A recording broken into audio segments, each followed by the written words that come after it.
Welcome, fellow monster hunters. Today we're going over our third installment of Beastmen.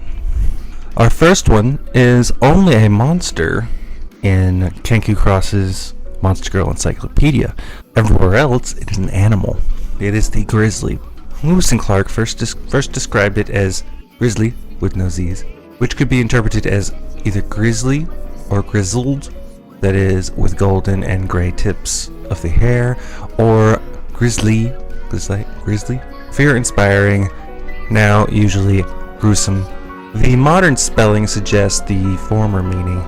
Even so, naturalist George Ord formally classified it in 1815 as U. horribilis, not for its hair, but for its character. Most adult female grizzlies weigh 130 to 180 kilograms, 290 to 400 pounds, while adult males weigh an average of 180 to 360 kilograms, 400 to 790 pounds. Average total length in this subspecies is 198 centimeters, 6'5", with an average shoulder width of 102 centimeters, 3.35 feet, and hind foot width of 28 centimeters, 11 inches. Newborn bears may weigh less than 500 grams, 1.1 pound. In the Yukon River area, mature female grizzlies can weigh as little as 100 kilograms, 220 pounds. For a female, these average weights would be about 136 kilograms, 300 pounds, inland, 227 kilograms, 500 pounds, coastal. One study found that the average weight for an inland male grizzly was around 272 kilograms, 600 pounds, and the average weight for a coastal male was around 408 kilograms, 899 pounds. Occasionally, a huge male grizzly has been recorded whose size greatly exceeds ordinary, with weights reported at 608 kilograms, 1,500 pounds. A large coastal male of this size may stand up to 3 meters, 9.8 feet tall on the hind legs, and be up to 1.5 meters, 4.9 feet at the shoulders. A grizzly roams in the wooded area near Jasper Town Site in Jasper National Park. Although very variable in color, from blonde to nearly black, grizzly fur is typically brown with dark legs, and commonly white or blonde tipped fur on their flank and back. As for the Monster Encyclopedia, the grizzly is a beastman with bear characteristics. Though grizzlies usually seem absent-minded, they are very dangerous, displaying fantastic strength and surprising agility when attacking human men. Grizzlies love the nectar of alarums, especially after honeybees have processed it into sweet honey. They frequently attack alarums and honeybees, slopping honey over their arms and face as they enjoy the thick syrup. This results in their arms being coated with honey and giving off its scent. Anyone who licks the grizzly's arms is likely to get a mouthful of the honey's sweet, rich flavor. Though grizzlies are usually peaceful and idle, if they sniff or taste the honey coating their arms, they become aroused and violent. In this case, they attack human men using their sharp sense of smell to track them down, or, alternatively, sometimes approach human settlements. They have no trouble laying men flat, with fantastic strength and surprising agility. When a man is caught by a grizzly's arms, his nostrils are filled with the cloying scent of honey, which causes his thoughts to melt into a haze. His resistance dissolves as the grizzly mates with him. Their mind and bodies pitches them into a frenzied cycle of rutting. Once the grizzly is completely sated by the male's essence, she at last returns to her usual relaxed state. However, if she finds the man's body pleasant, she is likely to cradle him in her great arms and carry him back to her den. As grizzlies are typically quite peaceful, the man can expect to be treated with great love and care. The grizzlies may stroke him fondly, hug him tightly to her breast, and hold him as if she were a girl with a stuffed animal when she goes to bed, rubbing her face against his as she drips off. Still, the next time she tastes honey or licks honey-infused arm, she will once more become a raging beast and rape him violently. It is popularly believed that the best way to escape a grizzly encounter is to play dead, but this is a misconception. In fact, when a grizzly sees a man laying on the ground, she is likely to assume that he is waiting for her, envelop his sex in musky slickness between her thighs. Rejoicing in the willingness, she will pounce upon him with wild abandon. Next we have Orc. An orc is a fictional humanoid monster akin to goblins. Orcs were brought into modern uses by the fantasy writer J.R.R. Tolkien, especially The Lord of the Rings. In Tolkien's works, orcs are brutish, aggressive, ugly, and malevolent race, contrasting with the benevolent elves and serving an evil power, though they share a human sense of morality. His description of them has been criticized, even considered racist by some commenters, though others have noted that Tolkien was clearly anti-racist by intention. To include, he pulled a lot of his stories and mythos from Norse mythology, and they were extremely racist. All giants were bad, and so forth. Mythological monsters with names similar to orc can be found in the Old English poem Beowulf, in modern poetry, and in Northern European folklore and fairy tales. Tolkien stated that he took the name from Beowulf. Tolkien's concept of orcs has been adopted and imported into fantasy fiction of many authors, and into role-playing and strategy games such as Dungeons & Dragons, Warhammer, and Warcraft.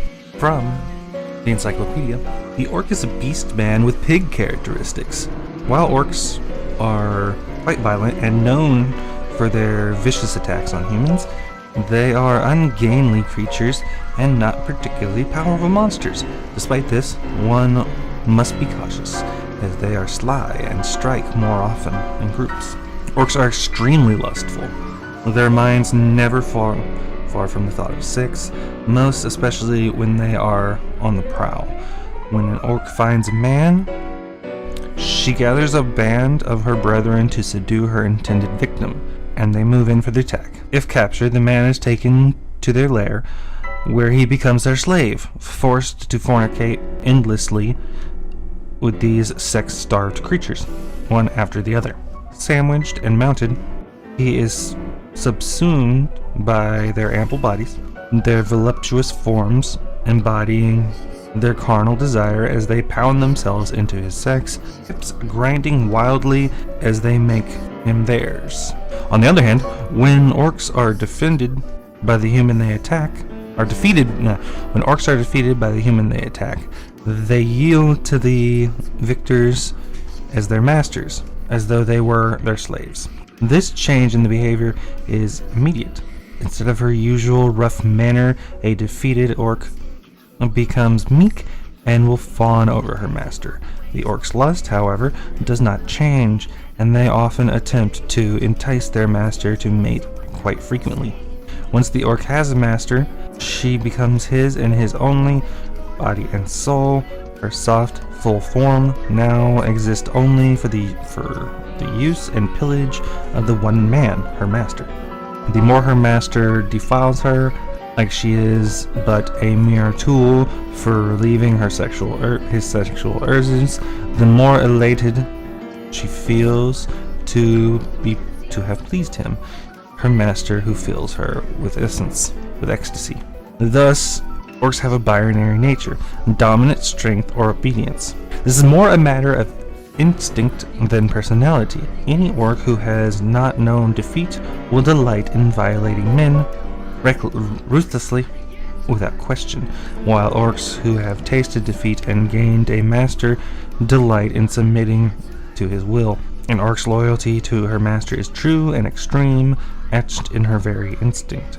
Not only does she take great pleasure in being taunted by her master, but she willingly throws away her life at his command. Up next, we have the werebat. Werebats from D&D were typically created from goblins or drow, although they could be of other races.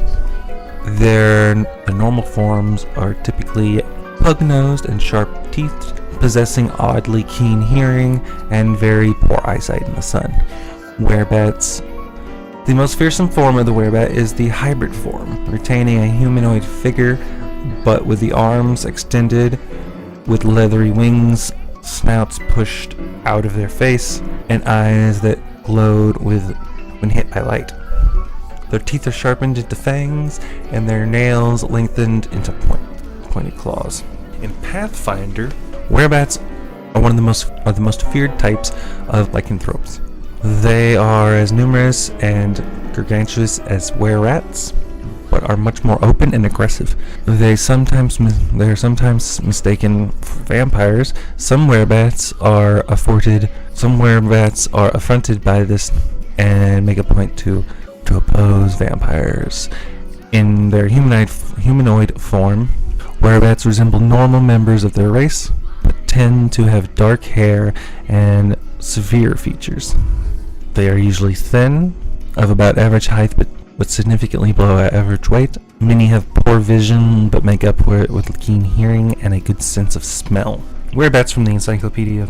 The werebat is a beast monster with bat characteristics that lives in dark places, such as caves. Werebats hang from shadowy nooks and crannies, waiting patiently for travelers to pass by. When they spot a human male, they launch themselves from the darkness, mount him, and engage him in sexual intercourse. Should a man attempt to resist a werebat or beg for mercy, the werebat will only ride him harder, with an even meaner and lewder smile, as they are notably mean in spirit.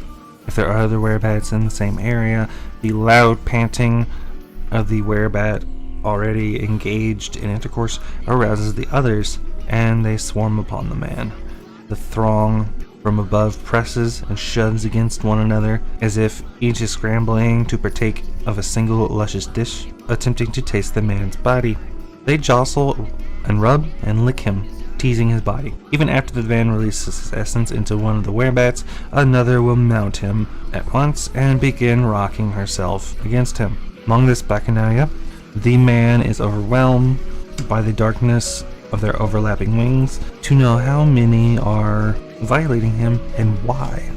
Some have said it feels as if the pleasure will continue for eternity. Thus, werebats are brutal creatures, but they do have a weakness, light. As soon as they find themselves in a bright place, they become fearful and helpless. However, should a human man take a werebat out into the light, she will not try to escape. Instead, she will cling to the man, hiding behind him as if silently pleading with him for rescue. In this weakened state, a werebat is unrecognizable as the wanton creature that rapes men in the darkness. Rather, she is at his mercy. As if to underline this change, the werebat slides her trembling body near and presses every part of her womanly self over him. Her instincts thus command her to copulate with the man even in such dire circumstances as these. If they do indeed copulate, her fear will dissipate the man's pleasure and warmth, comforting her as if she were in the dark. Thank you for joining me. I hope to see you again.